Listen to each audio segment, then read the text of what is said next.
Hello, my name is Donna. I'm a 38-year-old woman who has recently freed myself from an oppressive marriage. Let me tell you, separating from my husband felt like stepping into a new realm of freedom. My ex-husband, Michael, and I initially met through a blind date set up by a mutual friend. From the start, I was captivated by his striking looks and magnetic charm. Michael seemed to possess all the qualities I desired in a partner. We shared numerous interests, and our conversations flowed effortlessly. For the first 7 months, we enjoyed casual dating, taking turns organizing fun and engaging activities. Once we officially became a couple, we continued our dynamic outings, and after a year, we moved in together. During that time, I learned about Michael's financial struggles. Despite my attempts to offer guidance to help him advance in his career, he rarely took my advice seriously. Still, he managed to earn enough to meet his needs, and I was willing to support both of us financially. 3 years into our relationship, we tied the knot, and a year later, we decided to buy a house. I secured the mortgage solely in my name due to my superior credit score, a choice I now regard as particularly fortunate. However, 4 years into our marriage, I began to notice a troubling shift in Michael's behavior. He grew increasingly demanding and stopped contributing to household chores, claiming he was too busy with work. Despite my understanding and efforts to manage everything on my own, the burden became overwhelming. When I confronted Michael about this, he would momentarily promise to change, but we quickly fell back into our old patterns. This was frustrating, yet I tolerated it out of love and a desire to fully support him. Unfortunately, our relationship began to suffer, especially in terms of fun and leisure, as I simply didn't have the time or energy for either. It was under these strange circumstances that I discovered Michael's infidelity. I stumbled upon the truth quite unexpectedly when he left his phone unlocked while he took a shower. I had no intention of snooping. I just wanted to charge his phone. But a notification caught my eye, a message from a woman named Isabella, asking Michael how long it would be until he left his pathetic wife to meet her at a nearby motel. The shock and heartbreak hit me like a tidal wave. I couldn't believe Michael was capable of such betrayal. Our marriage had seemed solid. He always greeted me warmly, and we rarely argued. The pain was overwhelming, a gut-wrenching mix of sorrow and nausea as my world crumbled. Yet, at that moment, I knew I had to confront this head-on. I left Michael's phone exactly as I found it, with the message still open, ensuring he would know I had seen it when he returned. When Michael emerged from the shower and saw his phone, the realization hit him. He tried to avoid the conversation, but I was determined to address it. "I know about the affair. We need to talk," I stated firmly. "I don't think we should," he replied, clearly flustered. "Who is she? I assume you saw enough to know her name. When did it start?" "A year ago. Can we not do this right now? Why did you start seeing her? Please, let's not do this."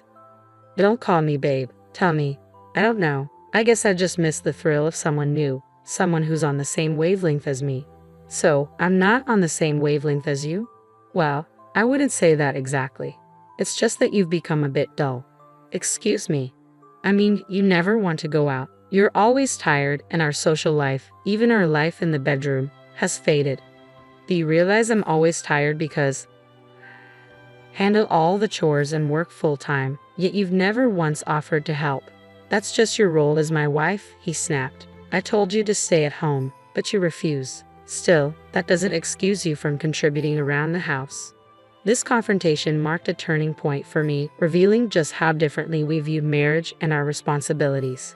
His words shattered the foundation of trust and mutual respect I thought we had built. "I'm the head of the house," he declared. "I can do whatever I want. If that means having an affair for some fun, then so be it." Michael's assertion cut through the air, showcasing his distorted view of freedom within our marriage. I had hoped for a conversation that might help us mend our relationship, but it was clear he had no intention of engaging. "I don't think anything will change. You're just too dull.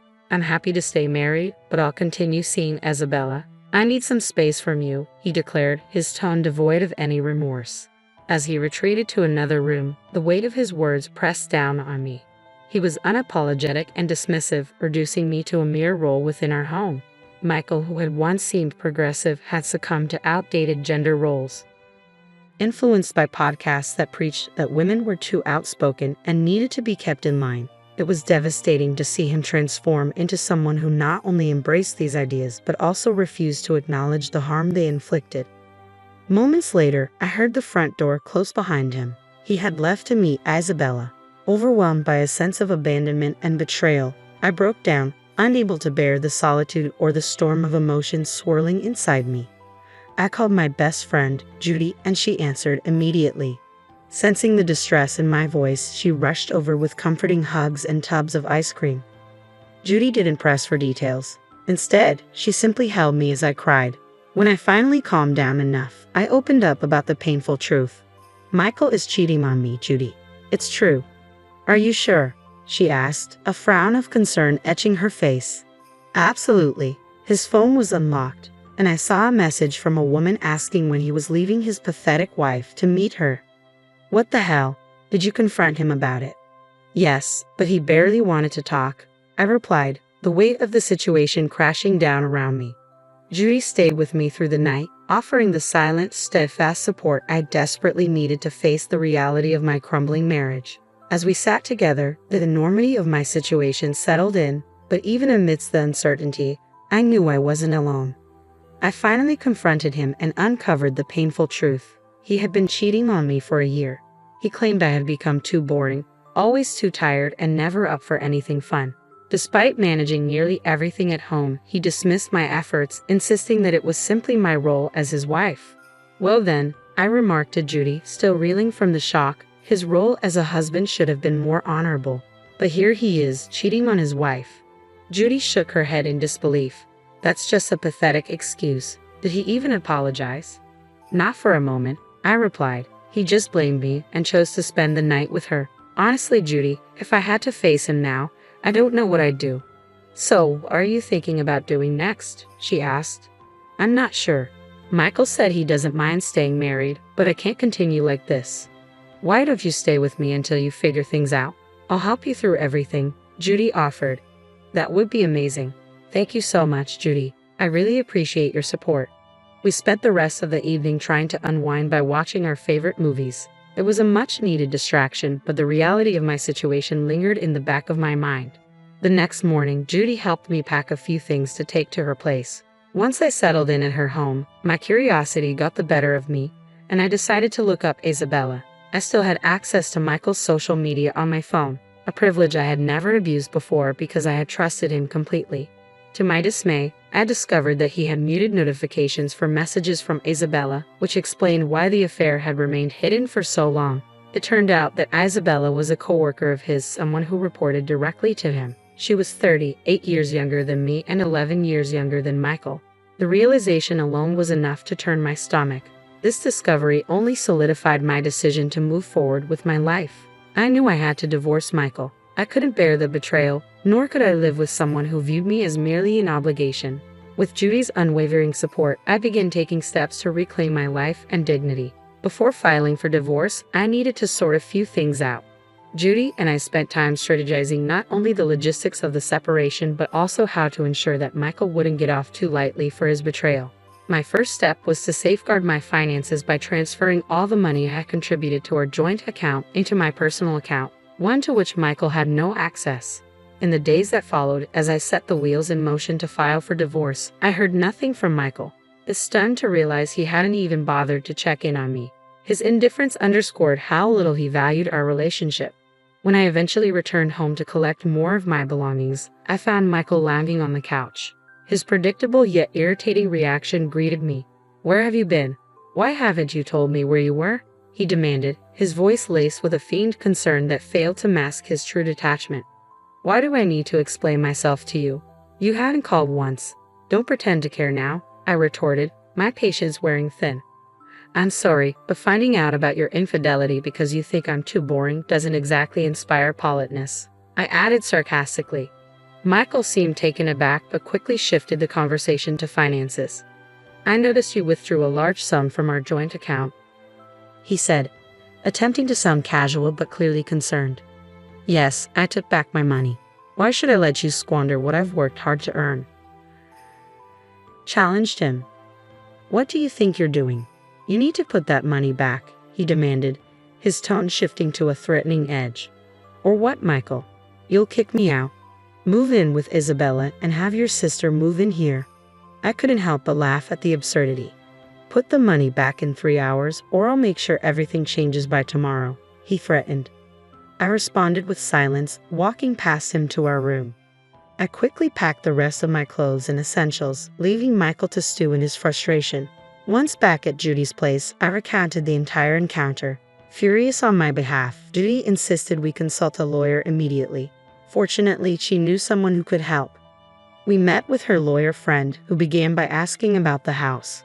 I explained that both the mortgage and the title were solely in my name, a result of my well-paying job in a specialized field. This detail was crucial. It meant I had significant leverage in the upcoming legal proceedings. With Judy's support and the lawyer's guidance, I felt better equipped to face the challenges ahead. Earning significantly more than Michael, it made sense for me to handle the mortgage and purchase our home, establishing it entirely in my name. This financial arrangement was straightforward and practical, considering our respective incomes. Everything the house needed was purchased by me. When I consulted with my lawyer about the impending divorce, he reassured me that the house would legally remain mine, lifting a weight off my shoulders. He also explained that if Michael's sister, Karen, moved in without my consent, I could easily issue an eviction notice. The next morning, despite the tension, Michael informed me that Karen had moved in because I hadn't reversed the money transfer. I kept the conversation brief, which only fueled his anger, and he ended the call abruptly. Following my lawyer's advice, I started recording all conversations with Michael to maintain a reliable record for potential court use. My strategy moving forward was clear, with two possible outcomes. I would serve Karen the eviction notice. If she complied, that would be the end of it. If not, I was prepared to take legal action, given our strained history.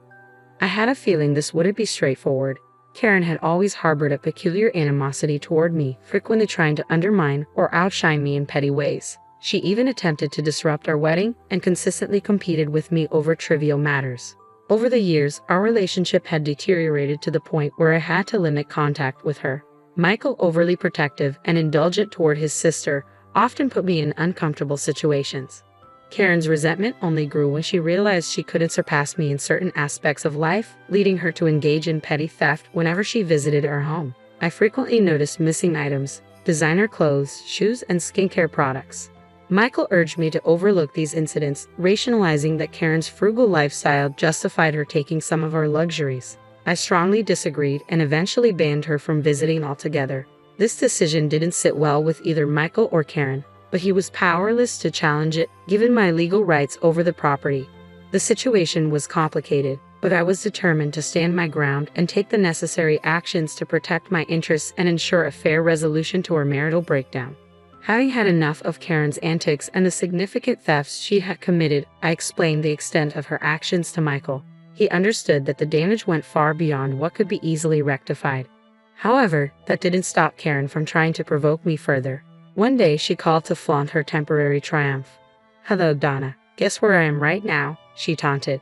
"Michael told me you've moved in," I replied, keeping my tone even. "That's right. I have this huge, glorious house all to myself, something you don't," she gloated. "I still own the house. I've already sent you an eviction notice and you have 4 days to move out," I informed her calmly. "An eviction notice from you? Like, I'll take that seriously. This is my brother's house and he told me I could stay here, so I will," she retorted defiantly. "It's not his house, Karen. Regardless of what Michael told you, the legal documents clearly show that the property is mine." Yeah, marital property or whatever. "But he has all the power here. He decided this was the best thing to do," she insisted, misunderstanding the situation entirely. "You really can't stop talking, can you? I see why my brother chose another woman," Karen snapped, hoping to hurt me further. "Well, I have nothing more to say. Goodbye," I said, ending the call just as I heard her spiteful laughter. If she didn't vacate within the 4 days, she would soon find out just how serious I was. I was fully prepared to take Karen to court. I had all the legal backing I needed. Unsurprisingly, she informed Michael about our conversation, and within an hour, he called, furious, questioning my ability to send her an eviction notice. As before, I chose not to engage with his anger. In the next 4 days, 2 significant events unfolded.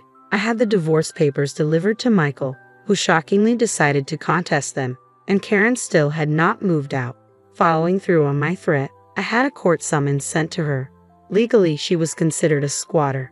When Karen received the summons, she was visibly shocked to learn that the house was in my name, not her precious brother's. She confronted me, accusing me of trickery. "You set me up," she cried. "I did no such thing," I replied firmly. "I gave you ample warning and time to leave. I even told you to move out." The reality of her situation was finally starting to dawn on her, and I was ready to uphold my rights no matter what. Since Karen refused to heed my warnings, she had to face the consequences in court. My lawyer presented a solid case, including the eviction notice and recordings of phone calls where I repeatedly asked Karen to vacate the premises, all of which she blatantly refused. In my state, squatting is considered a serious offense, resulting in Karen being charged with a Class A misdemeanor. The look of utter defeat and humiliation on her face was deeply satisfying after enduring years of her antagonism. After the court proceedings, Michael and Karen, still unable to accept their defeat, confronted me at Judy's place, where I had been staying. "How could you do that to my little sister?" Michael demanded. "Your little sister has made my life miserable for years, and I finally put a stop to it in the only way I knew how. You initially agreed with my decision, yet the moment I stood up for myself, you sided with her," I responded, my frustration evident. "I only did that because she had nowhere else to go after the eviction. I was doing her a favor," Michael argued. "So, the house suddenly became an option because we're separating. If we weren't, would you have snuck her in?" I countered. Michael stumbled over his words, but I cut him off. "Save it, Michael. I don't want to hear anymore. I'll just see you in court." "How is the house even in your name? Your brother's name isn't on any of the documents," he exclaimed. "I've been the one paying off the mortgage and making all the repairs meticulously for the past 4 years. No matter how much your brother contested in court, he won't get any ownership of the house. All he'll get is a much lighter wallet," I retorted. Karen interjected, clearly not grasping the legal reality. "You think I set him up?" "I did nothing of the sort. Your brother believes in being the man of the house, yet he avoids any real responsibilities, preferring that I do all the hard work while he reaps the benefits. Thank God that won't be my problem anymore," I shot back, my patience exhausted. With that, I slammed the door in their faces, ending the conversation. In the weeks that followed, Michael, realizing he wouldn't win the house, decided to contest every single possession we shared, down to the most trivial items like our dessert spoons. The battle was petty and exhausting, but I was prepared to fight for my peace and freedom, no matter how long it took. I was completely unfazed by Michael's attempts to claim our shared possessions. For every piece of furniture and item he claimed as his, I had the receipts clearly showing who had paid for them. In truth, he hadn't contributed much, so he was only going to get a minimal share. While Michael was preoccupied with this petty squabble, I took action on another front. I sent screenshots of his inappropriate communications with Judy to his company's HR department. Within 2 weeks, Michael was terminated from his job. Surprisingly, Isabella was not. I learned from some of Michael's colleagues, with whom I had remained friendly, that she had argued Michael coerced her into the relationship by threatening her professional standing. Understandably, their relationship did not survive this revelation. It took some time, but eventually the divorce was finalized, and I was officially free to celebrate my newfound independence and the successful resolution of a complex situation. Judy and I enjoyed a long celebration. It felt like a double victory. The last update I received on Michael and Karen was less than glamorous. They ended up living together in a modest apartment, both struggling to find jobs. Their parents were supporting them with a modest allowance, but they were far from pleased with their children's actions. My former in-laws even reached out to apologize for their behavior, a gesture that helped bring closure to the entire ordeal. Now free, I looked forward to what life had to offer next. This entire experience reinforced a valuable lesson: never forget my worth. It also showed me that I could handle myself in tough situations. I was a force to be reckoned with. Here's to moving forward, stronger and wiser. Cheers.